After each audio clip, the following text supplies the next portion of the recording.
भाइयों बहनों नमस्कार। All India anganwadi news channel में आपका स्वागत है। चैनल से जुड़ने के लिए नीचे दिख रहे रेड कलर के सब्सक्राइब बटन पर आपको सबसे पहले क्लिक करना है। फिर साइड में एक नोटिफिकेशन बेल यानी घंटी बन के आएगी, उस पर जब आप दबाएंगे तो 3 घंटी आपको दिखेंगी, जिनमें सबसे ऊपर आल वाली घंटी आप लोगों को दबा लेनी है। आंगनबाड़ी सेविका सहायिका मिनी बहनों, आज सुबह 10 बजे की खबरों में आप सबका स्वागत है। मैंने सुबह 7 बजे के वीडियो में ही आप सबको बता दिया था। सुबह 10 बजे का वीडियो आप सबका मानदेय से जुड़ा हुआ होगा। निदेशालय से जो नया सरकारी आदेश आया है, जिसमें बताया जा रहा है कि कौन कौन से जिलों में कितनी कितने जो है बहनें हैं जिनका पैसा जो है अभी पेंडिंग में पड़ा है, और कितनी वर्कर बहनें हैं जिनका पैसा यानी जिनका मानदेय एक तरह से कह सकते हैं रिजेक्टेड हो गया है, यानी अस्वीकृत हो गया है। उसके बारे में बताएंगे और कब तक इन कमियों को दूर करने के लिए भी निदेशालय से आपके समस्त जिलों के जिला जो कार्यक्रम अधिकारी हैं उनको आदेशित भी किया गया है। आइए आदेश की तरफ बढ़ते हैं और पूरी जानकारी आपको बताते हैं कि निदेशालय से आए इस आदेश में क्या क्या है। तो सबसे पहले तो आपको बता दें कि निदेशालय बाल विकास सेवा पोस्टाहार उत्तर प्रदेश लखनऊ से 19 अप्रैल को यह सरकारी आदेश समस्त जिला कार्यक्रम अधिकारियों को पूरे उत्तर प्रदेश में भेजा गया है। तो पूरे उत्तर प्रदेश के जो डीपीओ हैं उनको निदेशालय से यह आदेश भेजा गया, और इस आदेश में उनको क्या कहा गया है उस पर आप लोग गौर फरमाइएगा। लिखा है पीएफएमएस पोर्टल पर आंगनबाड़ी कार्यकर्ती, मिनी आंगनबाड़ी कार्यकर्ती और आंगनबाड़ी सहायिका इनके रिजेक्ट खातों को अपडेट करने और पेंडिंग जो है डिजिटल सिग्नेचर वेरीफाई करने के संबंध में। तो देखिए 2 तरह के केस यहां पर सामने आपको देखने को मिलेंगे। लिस्ट में भी अभी आपको जिले वाइज भी बताएंगे, जिनमें रिजेक्ट खाते भी हैं, साथ ही साथ कुछ ऐसे भी हैं जो पेंडिंग में भी उनका जो है पड़ा हुआ है। तो पेंडिंग डिजिटल सिग्नेचर वेरीफाई भी करनी है। तो उस काम को लेकर के भी निदेशालय से क्या कहा जा रहा है उस पर भी आप लोग थोड़ा ध्यान आकर्षित करिए। लिखा है आप अवगत हैं कि माह नवंबर 2021 में पूर्वांचल बैंक, यूपी ग्रामीण बैंक एवं विजया बैंक का विलय हो जाने के कारण बैंक खाता संख्या व आईएफएससी कोड परिवर्तित हो जाने के कारण आंगनबाड़ी कार्यकर्ती और मिनी आंगनबाड़ी कार्यकर्ती और आंगनबाड़ी सहायिका इनके बैंक खाते पीएफएमएस पोर्टल से रिजेक्ट होने से उक्त बैंकों में संचालित खातों में मानदेय धनराशि का अंतरण नहीं हो सका है। यानी इन्होंने कहा कि आंगनबाड़ी सेविका सहायिका मिनी बहनों के बैंक खाते पीएफएमएस पोर्टल से रिजेक्ट हो गए हैं। उक्त बैंकों में संचालित खातों में इसीलिए मानदेय नहीं जा रहा है, और साथ ही साथ रिजेक्ट क्यों हुए हैं उसके लिए कि बैंकों का विलय हो गया है। जैसे आपकी एक पूर्वांचल बैंक है, जैसे आपकी यूपी ग्रामीण बैंक है और जैसे विजया बैंक है। इन बैंकों का अन्य बैंकों में विलय हो गया, यानी मर्ज हो गई है। इस तरह से जो है समस्या फिर उत्पन्न हुई है आपके पीएफएमएस पोर्टल में, जिसके चलते पोर्टल पर आपके ये अकाउंट कह सकते हैं रिजेक्ट हो गए हैं। अब आगे इनका क्या कहना है इस मैटर में वो भी आप लोग ध्यानपूर्वक सुनिएगा। इन्होंने कहा है कि पीएफएमएस पोर्टल पर खातों के अपडेशन एवं डिजिटल सिग्नेचर वेरिफिकेशन की जो कार्रवाई है वो अपने स्तर से की जानी है। यानी इसको कौन करेगा? डीपीओ करेंगे। निदेशालय से साफ साफ बोला जा रहा है कि पीएफएमएस पोर्टल पर खातों के जो अपडेशन है, जो डिजिटल सिग्नेचर वेरिफिकेशन है, उसको जो है यहां पर कौन करेगा? उसकी कार्रवाई डीपीओ करेंगे, अपने स्तर से करेंगे। पीएफएमएस पोर्टल के अवलोकन से परिलक्षित हुआ है कि उक्त कार्य आपके द्वारा 100% पूर्ण नहीं किया गया है, जिसके कारण संबंधित के खाते में मानदेय का जो अंतरण है वो किया जाना संभव नहीं हो पा रहा है। तो यहां पर इस काम में लापरवाही किसकी है? जिला कार्यक्रम अधिकारी यानी डीपीओ महोदयों की है। समस्त जिलों में जहां जहां पैसा नहीं जा रहा है, क्योंकि नवंबर से लेकर के अब अप्रैल भी आपका जाने वाला है। इतना समय बीतता जा रहा है, बहुत सी बहनों को पैसा उनके हाथों पर नहीं पहुंचा है। अब इस समस्या के लिए बहुत बार आवाज भी उठाई गई, बहुत बार जानकारी भी आई, लेकिन काम नहीं हो पाया। अब क्या इस बारे में किसी को जानकारी नहीं? और नहीं तो फिर क्यों नहीं? आंगनबाड़ी बहनें अपना AMPR भर करके देती हैं, विभागीय अधिकारी ऊपर भेजते हैं, तो मानदेय का क्या उसमें जिक्र नहीं होता कि बहनों को समय से मिल रहा है कि नहीं मिल रहा है? साथ ही साथ क्या अधिकारियों का कर्तव्य नहीं है इन चीजों को पूछना और करना? या फिर आंगनबाड़ी बहनों ने अपनी सुपरवाइजरों को नहीं बताया होगा? वो इतनी खुद परेशान रहती हैं, बार बार ऑल इंडिया से भी कहती हैं कि आवाज उठाएं, मानदेय किया जाए, लेकिन इन कामों में लापरवाही तो चरम पर बढ़ती ही गई है। लेकिन अभी भी कहना चाहूंगा, अभी भी जितना जल्दी हो सके विभाग इस लापरवाही को दूर करे और बहनों को उनकी मेहनत का पैसा जितनी जल्दी हो सके उनके खातों में पहुंचा दिया जाए। काफी जगह तो अधिकारी इतने भ्रष्ट हैं कि वो 20-20 हजार रुपया लंबित मानदेय के भुगतान के लिए मांग रहे हैं, जिसके चलते उनकी शिकायतें भी हुई हैं और उनके ऊपर अब जांच भी बैठेगी। हो सकता है जांच वगैरह में दोषी पाए जाए और कार्रवाई भी हो, या हो सकता है कि उनकी जांच को लेकर के उच्चाधिकारी उस पर लीपापोती कर दें। फिलहाल जो होगा सो होगा, लेकिन सभी समस्त जो सम्मानित जो है अधिकारी महोदय अन्य जनपदों के, कृपया आप सब अपने अपने स्तर से संज्ञान लीजिए और इस मामले को जो है थोड़ा इसमें समाधान कीजिए। यहां पर जो है आगे इसमें क्या लिखा है उस पर थोड़ा गौर करिए। लिखा है अतः जनपदवार रिजेक्ट जो रिकॉर्ड है वह वेरिफिकेशन किए जाने वाले जो पेंडिंग डिजिटल सिग्नेचर रिकॉर्ड हैं उनकी प्रति संलग्न करके आपको इस निर्देश के साथ में प्रेषित की जा रही है कि दिनांक 23/4/2022 तक, आज 22 है कल 23 है, तो कल तक ये कर लेना है। तो लंबित रिजेक्ट खातों का अपडेशन और डिजिटल सिग्नेचर वेरिफिकेशन इनकी कार्रवाई करना सुनिश्चित कर लें, जिससे माह मार्च 2022 के मानदेय का भुगतान आंगनबाड़ी कार्यकर्ती, मिनी कार्यकर्ती और सहायिका को किया जा सके। किसी भी प्रतिकूल स्थिति के लिए आप स्वयं उत्तरदायी होंगे। अरे भैया, केवल मार्च का ही मानदेय नहीं भुगतान करना है, इसके पहले भी कई माहों का बकाया है, नवंबर से बकाया है बहुत सी बहनों का। तो जिन भी महीनों का पिछला बकाया है वो सबका भुगतान करना है, ना कि केवल मार्च महीने का आपको भुगतान करना है। तो यहां पर इस बात पर भी थोड़ा निदेशालय गौर फरमाए।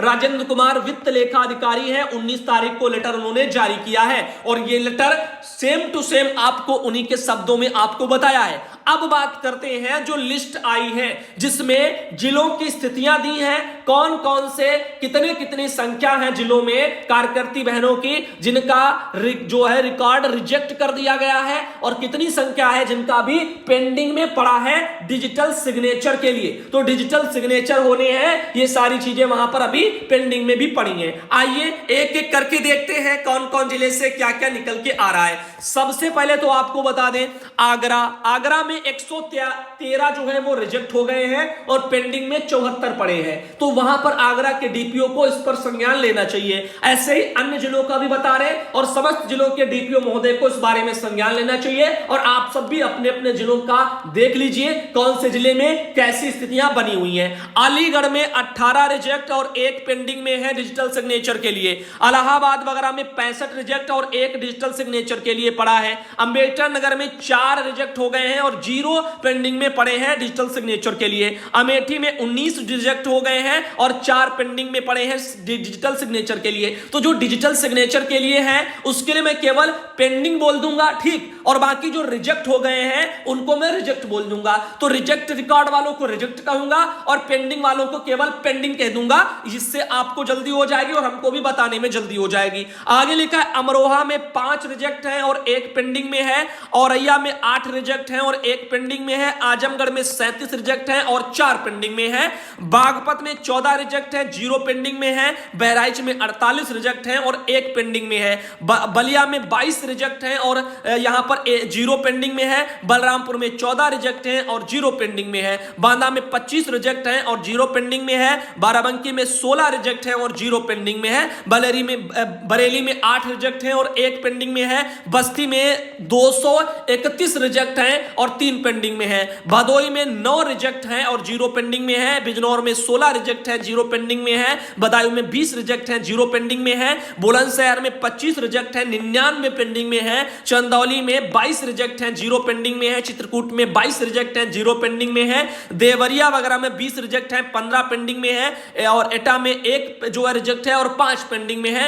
इटावा में 318 रिजेक्ट है और 1 पेंडिंग में है। और जहां पर फैजाबाद में 16 रिजेक्ट है, 0 पेंडिंग में है। फर्रुखाबाद में 8 रिजेक्ट है और 1 पेंडिंग में है। फतेहपुर में 19 रिजेक्ट है और 2 पेंडिंग में है। फिरोजाबाद में 14 रिजेक्ट है, 0 पेंडिंग में है। गौतम बुद्ध नगर में 5 रिजेक्ट है, 1 पेंडिंग में है। गाजियाबाद में 12 रिजेक्ट है, 0 पेंडिंग में है। और गाजीपुर में 55 रिजेक्ट है, 1 पेंडिंग में है। गोंडा में 19 रिजेक्ट है, 0 पेंडिंग में है। गोरखपुर में 34 रिजेक्ट है और 156 पेंडिंग में है। हमीरपुर में 40 रिजेक्ट है, 0 पेंडिंग में है। हापुड़ में 21 रिजेक्ट है और 1 पेंडिंग में है। हरदोई में 13 रिजेक्ट है और 0 पेंडिंग में है। हाथरस में 9 रिजेक्ट है और 1 पेंडिंग में है। जालौन में 35 रिजेक्ट है और 1 पेंडिंग में है। और जौनपुर में 38 रिजेक्ट है और 1 पेंडिंग में है। झांसी में 4 रिजेक्ट है, 2 पेंडिंग में है। कन्नौज में 4 रिजेक्ट है, 1 पेंडिंग में है। कानपुर देहात में 3 रिजेक्ट है, 0 पेंडिंग में है। कानपुर नगर में 15 रिजेक्ट है, 0 पेंडिंग में है। कासगंज में 11 रिजेक्ट है और 4 पेंडिंग में है।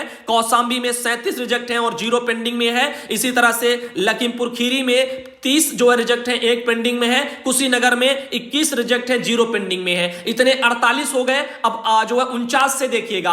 49 में है आपका ललितपुर वगैरह में 3 रिजेक्ट है, 2 पेंडिंग में है। लखनऊ में 45 रिजेक्ट है, 0 पेंडिंग में है। महाराजगंज की बात करें तो 11 रिजेक्ट है, 0 पेंडिंग में है। महोबा में 5 रिजेक्ट है, 4 पेंडिंग में है। मैनपुरी में 11 रिजेक्ट है, 0 जो है पेंडिंग में है। और यहां पर मथुरा में 16 रिजेक्ट है, 0 पेंडिंग में है। मऊ में 20 रिजेक्ट है, 345 पेंडिंग में है। मेरठ में 16 रिजेक्ट है, 0 पेंडिंग में है। मिर्जापुर में 20 रिजेक्ट है, 0 पेंडिंग में है। मुरादाबाद में 5 रिजेक्ट है, 1 पेंडिंग में है। मुजफ्फरनगर में 6 रिजेक्ट है, 0 पेंडिंग में है। पीलीभीत में 5 रिजेक्ट है, 0 पेंडिंग में है। और प्रतापगढ़ में 33 जो है रिजेक्ट है, 0 पेंडिंग में है। और यहां पर रायबरेली में 29 रिजेक्ट है, 1 पेंडिंग में है। रामपुर में 43 रिजेक्ट है, 0 पेंडिंग में है। सहारनपुर में 11 रिजेक्ट है, 7 पेंडिंग में है। संभल में 21 रिजेक्ट है, 0 पेंडिंग में है। संत कबीर नगर में 341 रिजेक्ट है, 524 पेंडिंग में है। शाहजहांपुर में 37 रिजेक्ट है, 0 पेंडिंग में है। शामली में 8 रिजेक्ट है, 1 पेंडिंग में है। श्रावस्ती में 21 रिजेक्ट है, 0 पेंडिंग में है। सिद्धार्थनगर में 298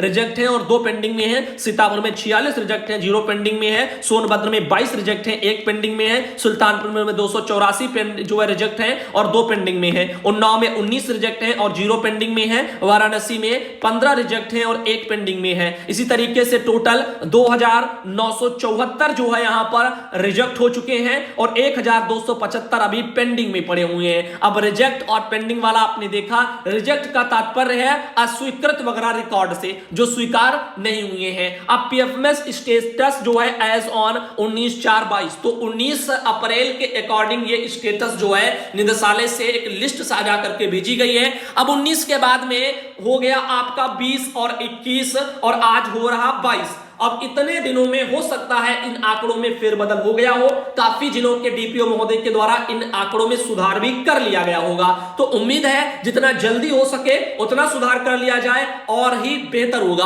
क्योंकि 23 तक तो इन चीजों के बारे में बोला ही गया है। सारी चीजों का जो है रिकॉर्ड सही कर लिया जाए। तो आगे देखते हैं कितनी जल्दी इस पर जो है संज्ञान होता है और मानदेय आता है। वही देखिए तारा देवी बहन आती है कुशीनगर से, उन्होंने जानकारी भेजी थी। बहन को बहुत बहुत धन्यवाद। अब उनके अलावा बहुत से भाई बहन है यूपी में जो मानदेय के लिए परेशान है, समस्या बस केवल निदेशालय तक ये आवाज पहुंचाना चाहते हैं कि इन बारे में संज्ञान लें। देखो बहनें कहती हैं, श्रेया बहन आती है हरदोई से, सैलरी कब आएगी, क्योंकि फरवरी से सैलरी नहीं आ रही है। सिंपल बहनों की भी इनका रिजेक्ट है, जिनका पेंडिंग में है वो सब तो अलग मैटर है, लेकिन बहुत सी बहनों का फरवरी से खुद ही पैसा नहीं आया, फरवरी और मार्च का।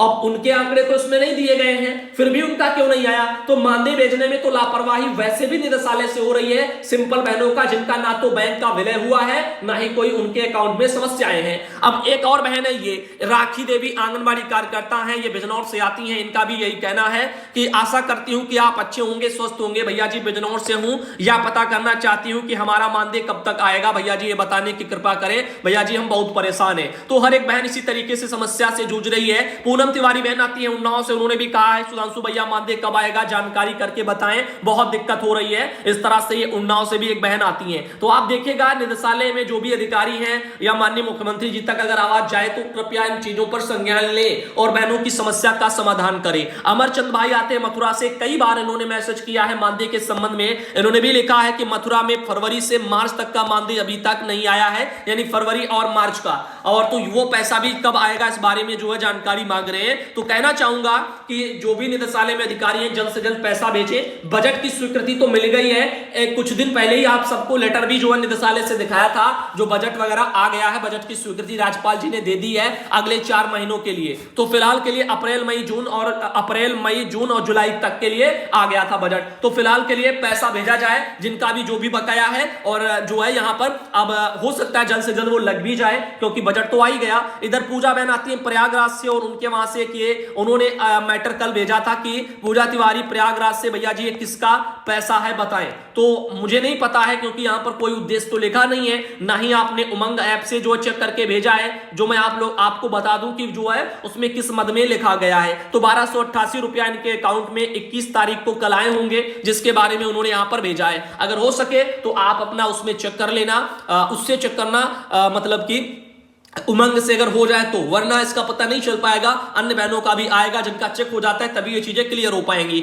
हो सकता है आपका अन्य किसी मद में किसी अन्य तरह का पैसा होगा। इधर डाली शर्मा बहन आती है ललितपुर से और उन्होंने अपने वहां से ये एक जो है जानकारी भेजी है, क्योंकि कई बार क्या होता है पैसे आ जाते हैं वो सक्सेस नहीं होते, बहुत सी बहनों के वो लेट लतेप होते हैं। अब डाली शर्मा बहन ने ललितपुर से फोटो भेजी है और डाली शर्मा बहन ने कुछ वहां पर अपना बनाया होगा, ये देखिएगा जो भी कार्यक्रम से रिलेटेड है स्वास्थ्य मेले वाले। अब यहाँ पर शशिकला शर्मा बहन अंबेडकर नगर से आती है, उन्होंने भी अपने वहां से फोटो भेजी है। और ये आशा बहन आती है अयोध्या से, उनके द्वारा भी अपने वहां से फोटो भेजी गई है। साथ ही वहां से एक और ये फोटो आ रही है, आप यहाँ पे देख पा रहे हैं। इसी तरीके से कुछ और भी भाई बहन है जिन्होंने कुछ तस्वीरें भेजी हैं। ये नीरजा पटेल बहन आती है इटावा से, उनके द्वारा भी भेजी गई है। साथ ही एक ये बहन आती है सीमा कुमारी जो एटा से आती है, इनके द्वारा भी एक ये फोटो भेजी गई है। और आगे चलते हैं और आपको बताते हैं, एक ये बहन आती है रेशमा बानो जो गोंडा से आती है, इन्होंने अपने वहां से फोटो भेजी है। और साथ ही साथ ये एक बहन आती है पुष्पा सीतापुर से, इनके द्वारा भी एक राशन वितरण की फोटो भेजी गई है। और ये बहन आती है अनीता गर्ग जो मुजफ्फरनगर से आती है, वहां से भी उन्होंने एक फोटो भेजी है। और इनके अलावा एक बहन आती है जो है ज्योतिर्मय शुक्ला प्रयागराज से, उन्होंने भी अपने वहां से फोटो भेजी है।